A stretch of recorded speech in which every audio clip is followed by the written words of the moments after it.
நாடு விடுதலையடைந்து 69 ஆண்டுகள் கடந்துவிட்ட போதிலும் உறவுகளால் கைவிடப்பட்ட முதியோர்களின் வாழ்க்கை நிலை கவலை தருவதாகவே இருக்கிறது. காப்பகங்களில் கட்டுப்பாடோடு வாழ்வதை விட உறவுகளுடன் வாழ்வதையே முழு சுதந்திரம் என்கிறார்கள் முதியோர் இல்லத்தில் வசிக்கும் முதியவர்கள்.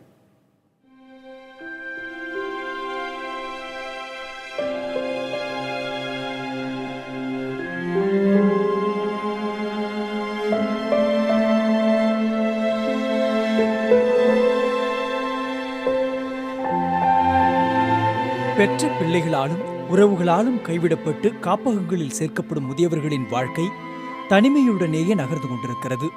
காப்பகங்களில் வசிப்பது பாதுகாப்பானதாகவும் வசதியானதாகவும் இருந்தாலும் உறவுகளை பிரிந்திருப்பது வேதனையை தருவதாக கூறுகின்றனர் முதியவர்கள்.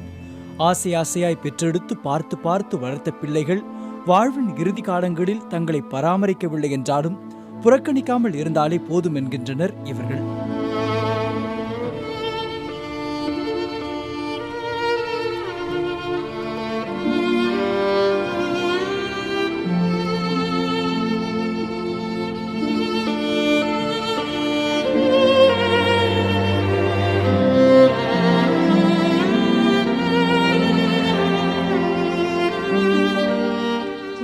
இருக்கும்போது நம்ம அந்த பிள்ளைங்களை எவ்வளோ பத்திரமா பாதுகாப்பாக பிள்ளைகள் கீழே விழுந்துடக்கூடாது, அதுக்கு என்ன சாப்பாடு சாப்பிடும் அதை நம்ம செய்து கொடுக்கணும், கூட கொஞ்சம் சாப்பிடும் அப்படின்னு நினச்சி எவ்வளோ பார்த்துக்கிட்டு இருப்போம்.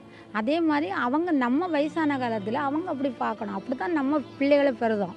4 பிள்ளை இருந்தாயம்மா எனக்கு 4 பிள்ளைங்க இருக்குமா, நான் கைவிட்டாலும் அவன் கைவிட்டாலும் அது கைவிடாது, இது கைவிடாது அப்படின்னு நினச்சிட்டு நம்ம சந்தோஷமாக இருப்போம். அதே மாதிரி கடைசி வரைக்கும் சந்தோஷமாக இருக்கணும். பிள்ளைங்களும் அதே மாதிரி நம்மளை பார்க்கணும்.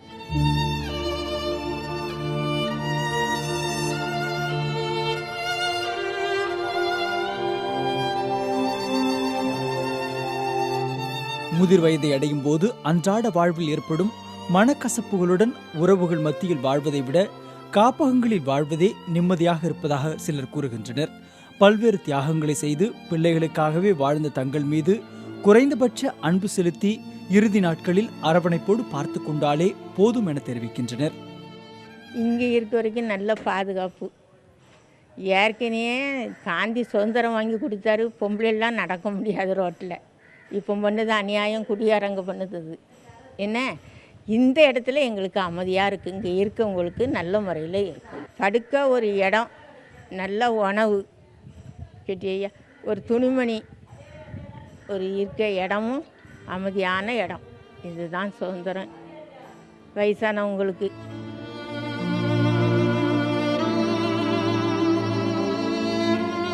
முதியோர் இல்லங்களில் எவ்வளவு வசதிகள் இருந்தாலும் தங்களின் பிள்ளைகள் மற்றும் பேரக்குழந்தைகளுடன் இருப்பதே சுதந்திரம் என கருதுகிறார்கள். முதியவர்களுக்கான இல்லம் என்பதே இனி வேண்டாம் என்றும் பேணி வளர்த்த பெற்றோரை சுமையாக எண்ணாமல் பார்த்து கொள்ள வேண்டும் என விருப்பம் தெரிவிக்கின்றனர். இந்த முதியோர் எல்லாமே வேண்டாம், முதியோருக்குன்னு ஒன்று வேண்டாம். இது யாருக்கும் இந்த மாதிரி வரக்கூடாது. எல்லாரும் பேர பிள்ளைங்களோட இருந்து சந்தோஷமாக கொஞ்சம் கஞ்சி ஆனாலும் ஐயா நீயும் குடிப்பா நானும் குடிக்கேன் அப்படின்னு சொல்லிட்டு சந்தோஷமாக உட்காந்து குடிக்க அந்த லெவல் தான் எல்லாத்துக்கும் இருக்கணும் அப்படின்னு நான் நினைக்கிறேன். சுதந்திரம்னு சொன்னால் எனக்கு என்னை பொறுத்தவரையில் அதுதான் சுதந்திரம். சொந்தம் பந்தங்கள் எல்லாம் ஒன்றா இருந்து அவங்க எப்படி பரிமாணம் பண்ணி அன்பு செலுத்தணும். அன்பு செலுத்தும் போது எல்லோரும் ஒரே அன்பாக இருக்கணும். ஒருவருக்கு விட்டு கொடுக்க மனப்பான்மை இருக்கணும்.